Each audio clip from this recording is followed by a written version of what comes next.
वहाँ के प्रधानमंत्री के खिलाफ हो रही है नारेबाजी, आपको क्यों दर्द हो रहा है? अरे आपको क्यों दर्द हो रहा है? That is not dictated by foreign powers. और वो इंडिया का नाम ले रहे हैं। अरे भैया आप थोड़ी वहाँ चुन लिए गए हैं, किस बात का दर्द हो रहा है आपको? देश में कम्युनिस्टों से इसीलिए समस्या है। किस बात का दर्द है आपको? भाई भ्रष्टाचार करेगा आदमी, उसके खिलाफ अगर प्रोटेस्ट होगा तो बताइए कि आप यहाँ पर बैठ के काहे दर्द आपका होने लगेगा पेट में?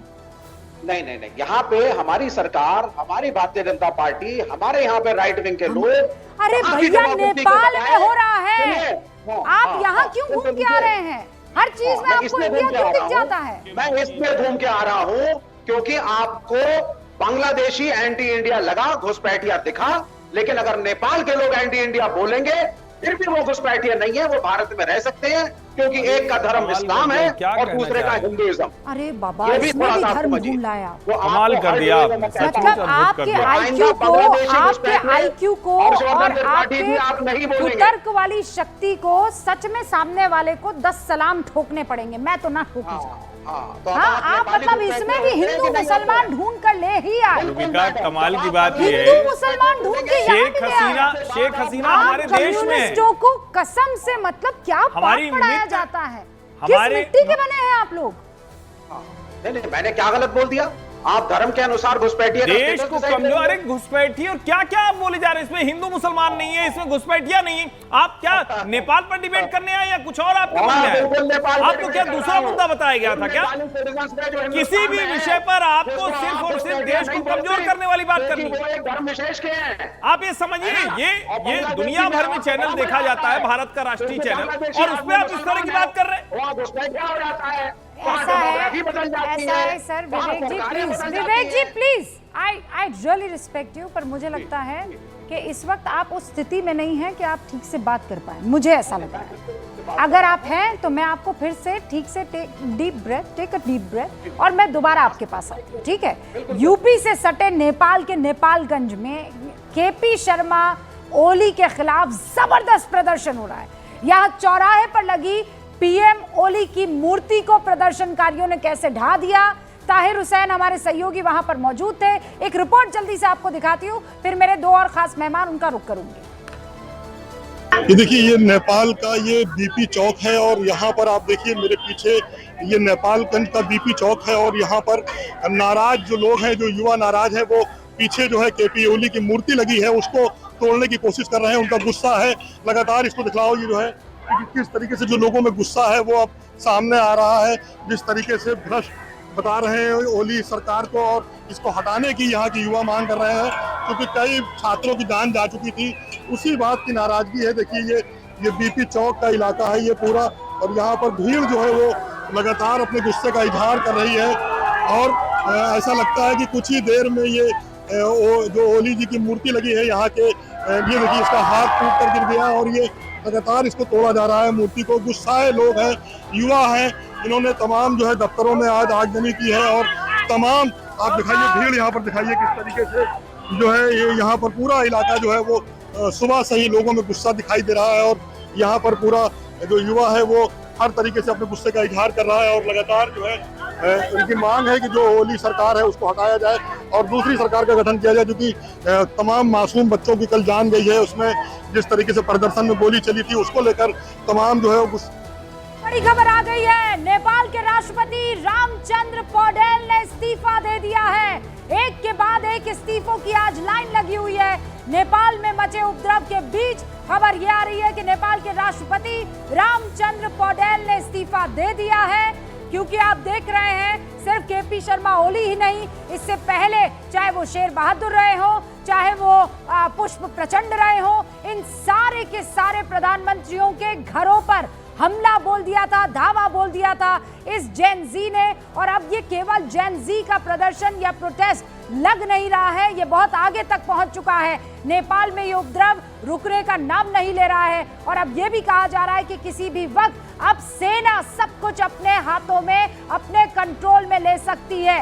ये इस वक्त की बड़ी खबर है। आनंद दुबे भी हमारे साथ जुड़े हुए हैं। आनंद जी, आपका इसमें टेक क्या, आपको क्या लगता है नेपाल में जो इस वक्त हो रहा है? आपने विवेक जी को भी सुनी लिया होगा, वो तो इसमें भी हिंदू मुसलमान ढूंढ लाए हैं। रूबिका जी नमस्ते। देखिए, आपके चैनल को जो भी नेपाल में भाई बहन देख रहे हैं, हम सबसे पहले उनसे यही निवेदन करेंगे कि आप लोग शांति बनाए रखें। किसी भी देश में जब ऐसी स्थिति पैदा होती है तो बहुत ही दुर्भाग्यपूर्ण स्थिति होती है, लोगों की जान माल का नुकसान होता है। जिस प्रकार 20-22 छात्रों की मौत हुई है या 500 से ज़्यादा घायल हुए हैं, ये अच्छी बात नहीं है किसी भी सरकार के लिए, किसी भी जनता के लिए, किसी भी देश के लिए। नेपाल चूँकि हमारा पड़ोसी देश है, शुरू से हमारा अच्छा मित्र रहा है। बहुत सारे नेपाल के नागरिक हमारे देश में आकर रोजी रोटी करते हैं, बहुत सारे हमारे टूरिस्ट, हमारे पर्यटक नेपाल जाते हैं, तो एक हमारा आपसी भाईचारा का रिश्ता रहा है। तो अगर आज नेपाल में दुख है या नेपाल में एक उपद्रव है या हिंसा देखने मिल रही, तो कहीं ना कहीं हमें भी दुख पहुंचता है। हम एज अ भारत, एक देश होने के नाते, एक पड़ोसी होने के नाते हमेशा यही चाहेंगे कि नेपाल सुरक्षित रहे, नेपाल खुशहाल रहे। लेकिन चूंकि अब वहाँ एक उपद्रव शुरू हुआ है रूबिका जी, अब लोग तरह तरह की बातें कर रहे हैं। कुछ लोग आनंद जी देखिए, जब आप ये बात कर रहे हैं ना, तो मैं संजय राउत का एक ट्वीट देख पा रही हूँ, नेपाल टुडे एक्सक्लेमेशन मार्क है, और फिर लिख रहे हैं ये स्थिति किसी भी देश में पैदा हो सकती है एक्सक्लेमेशन मार्क, फिर लिख रहे हैं सावधान, फिर वापस एक्सक्लेमेशन मार्क, भारत माता की जय exclamation mark, Vande Mataram exclamation mark, BJP for India Narendra Modi को टैग कर रहे हैं। क्या बताना चाह रहे हैं संजय राउत? किस तरफ इशारा कर रहे हैं और किसे इनवाइट कर रहे हैं वो?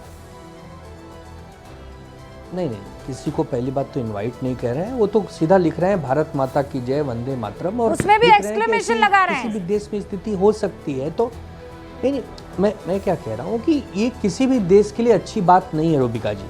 किसी भी देश में जब युवा मौत के घाट उतर जाते हैं या उनको गोली लग जाती है या वहाँ एक प्रकार से लोग घायल हो जाते हैं, लोग पुतले जलाने लगे, लोग हॉस्पिटलों में आग लगाएं या स्कूलों को छेड़छाड़, ये अच्छी बात तो है नहीं ना।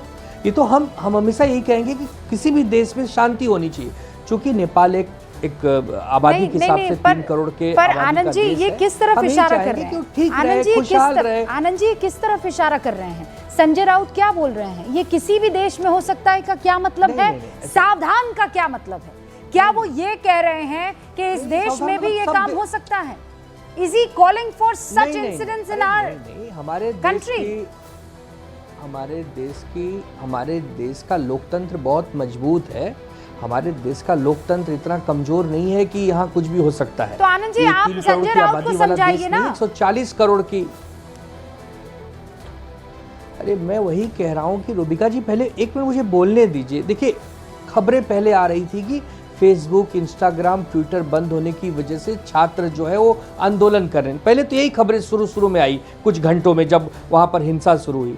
अब धीरे धीरे समझ में आ रहा है कि वहाँ एक भ्रष्टाचार का बहुत बड़ा मामला था, करप्शन का मामला था, वहाँ पर अनियमितता बरती जा रही थी, वहाँ पे एक दबाव तंत्र काम कर रहा था, लोगों की बात नहीं सुनी जा रही थी, वहाँ की जो कौम है, जो आबादी है, जो समाज है, उसको विश्वास में नहीं लिया जा रहा था। तो एक गुस्सा फूटा है, लोग सड़कों पे आए हैं, लोगों की बात नहीं सुनी जा रही थी।